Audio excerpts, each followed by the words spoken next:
Okay, so we're going to start off by taking a look at some basic changes we can make to the animation of the player to move them around a little bit better within the world. So if we just start the game here, when we start walking around, if it'll start up here we go.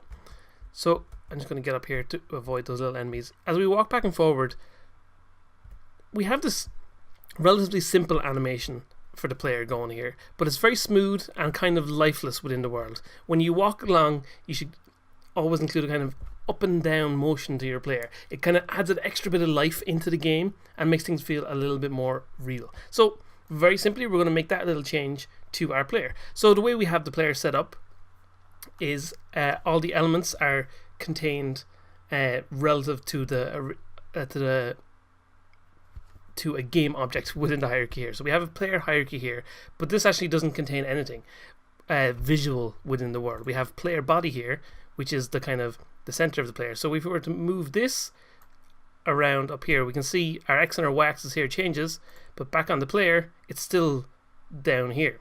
So what that means is we can move our player within the world in animation, but it doesn't actually affect the position of the collider box that he is acting in within the world. So what we can do is go to our animation and make sure that we're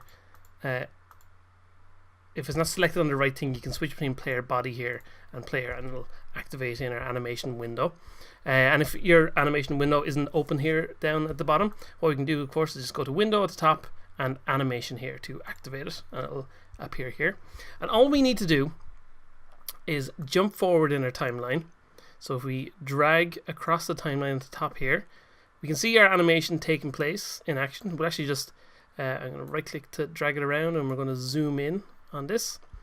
So what we can see is as we move back and forward, we can see the legs and arms moving. And what we want to do is basically go to the point where our legs are furthest apart. So that'll be the first kind of like a line of dots here. And all we have to do is just drag him up slightly up. Oh, sorry. Just undo that. We want to make sure we're on player body here, because we don't want to move the player object within the world, because that will move this whole thing here. What we want to do is move player body, and we want to drag that up a tiny little bit. We're going to move it up to about 0.18, should be relatively okay. And we can see, if we go back to the start, then we'll see our player kind of moves up by himself, and then he slowly goes back down to where he should be there. So what we're going to do again is move on to the next dot, our line of dots here, and we're going to move them up again. But rather than moving them up manually, we'll just type into the Y here the exact same amount. We'll type 0.18, and we can see now if we drag across the timeline, he kind of bounces up and then falls back down to his feet, then bounces up again as he walks and falls back down to his feet.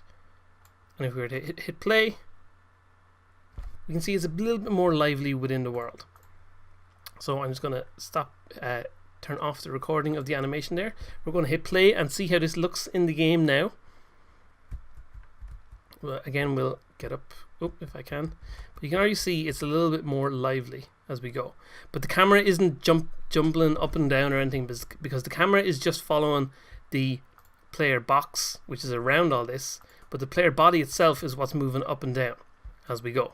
So we can see it's a little bit more lively, a little bit more interesting.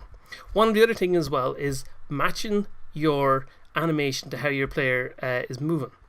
So at the moment, it kind of looks like the player's animation is a little bit slow as we're moving around the world.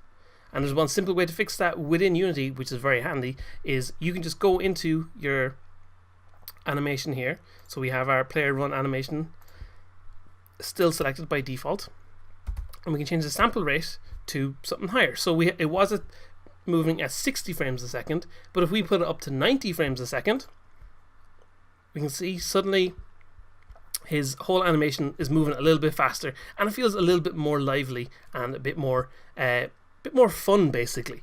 So you can kind of fiddle around with that and kind of find what is a good balance for you.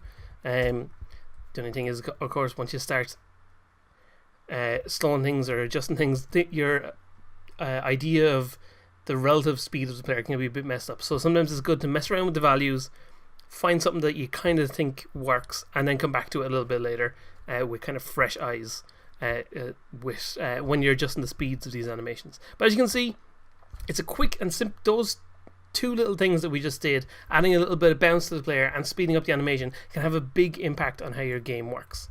So it's something to really consider as you work on your game.